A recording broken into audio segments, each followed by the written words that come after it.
पाठ 14। दो गौरैया। घर में हम 3 ही व्यक्ति रहते थे, माँ, पिताजी और मैं। हमारे घर के आंगन में आम का एक पेड़ था। तरह तरह के पक्षी उस पर डेरा डाले रहते थे। एक दिन 2 गौरैया सीधा घर के अंदर घुस आईं। कभी वे रोशनदान पर बैठती तो कभी खिड़की पर।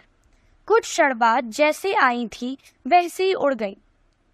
पर 2 दिन बाद हमने क्या देखा कि बैठक खाने की छत से लगे पंखे के गोले में उन्होंने अपना बिछावन बिछा लिया है और मजे से दोनों बैठी गाना गा रही हैं। इस पर पिताजी लाल पीले हो गए। उन्होंने पंखे के नीचे जाकर जोर से ताली बजाई, बाहें झुलाई और खड़े खड़े कूदने लगे। गौरैया ने नीचे की ओर जाकर देखा और एक साथ चीख चीख करने लगी। पिताजी को और भी ज्यादा गुस्सा आ गया। वे बाहर से लाठी उठा लाए। उन्होंने लाठी ऊंची उठाकर पंखे के गोले को ठोका। ची ची करती गौरैया उड़कर पर्दे के डंडे पर जा बैठी। पिताजी लाठी उठाए पर्दे के डंडे की ओर लपके। एक गौरैया उड़कर रसोई घर के दरवाजे पर जा बैठी, दूसरी सीढ़ियों वाले दरवाजे पर। माँ हंसते हुए बोली, तुम तो बड़े समझदार हो जी। सभी दरवाजे खुले हैं और तुम गौरैया को बाहर निकाल रही हो। एक दरवाजा खुला छोड़ो, बाकी दरवाजे बंद कर दो, तभी ये निकलेंगी। पिताजी ने मुझसे कहा, जा दोनों दरवाजे बंद कर दे। मैंने भागकर दोनों दरवाजे बंद कर दिए। केवल रसोई घर का दरवाजा खुला था। पिताजी ने फिर लाठी उठाई और गौरैया पर हमला बोल दिया। ची ची करती चिड़िया रसोई घर के दरवाजे से बाहर निकल गई। माँ तालियां बजाने लगी। पिताजी ने लाठी दीवार के साथ टिका कर रख दी और छाती फुलाए कुर्सी पर आ बैठे। तभी पंखे की ऊपर से ची ची की आवाज सुनाई पड़ी। मैंने सिर उठाकर ऊपर की ओर देखा। दोनों गौरैया फिर से अपने घोंसले में मौजूद थी।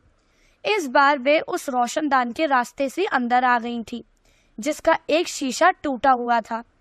पिताजी ने कुर्सी पर चढ़कर उसमें कपड़ा ठूस दिया और लाठी झुलाकर एक बार फिर चिड़ियों को खदेड़ दिया।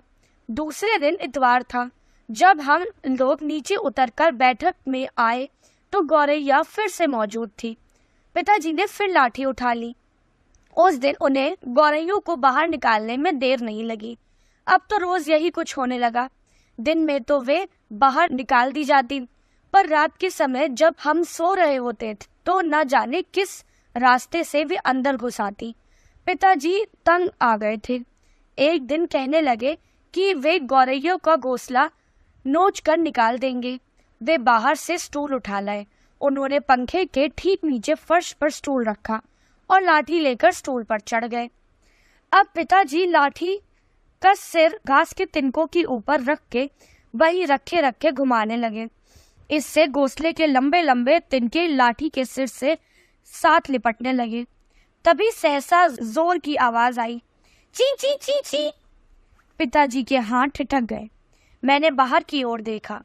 दोनों गौरैया बाहर दीवार पर गुमसुम बैठी थी। फिर पंखे की ओर देखा। पंखे के गोले के ऊपर से 2 नन्ही नन्ही गौरैया छी छी किए जा रही थी, मानो कि अपना परिचय दे रही थी। हम आ गए हैं, हमारे माँ बाप कहाँ हैं? मैं अवाक होकर उनकी ओर देखता रहा। फिर मैंने देखा कि पिताजी स्टूल से नीचे उतर आए और चुपचाप कुर्सी पर आकर बैठ गए। उधर माँ ने सभी दरवाजे खोल दिए।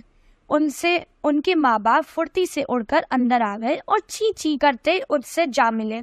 मादा गौरैया उनकी नन्ही नन्ही चोंचों में चुग्गा डालने लगी। कमरे में फिर से शोर होने लगा था, पर इस बार पिताजी उनकी ओर देख देख कर केवल मुस्कुरा रहे थे। भीष्म साहनी।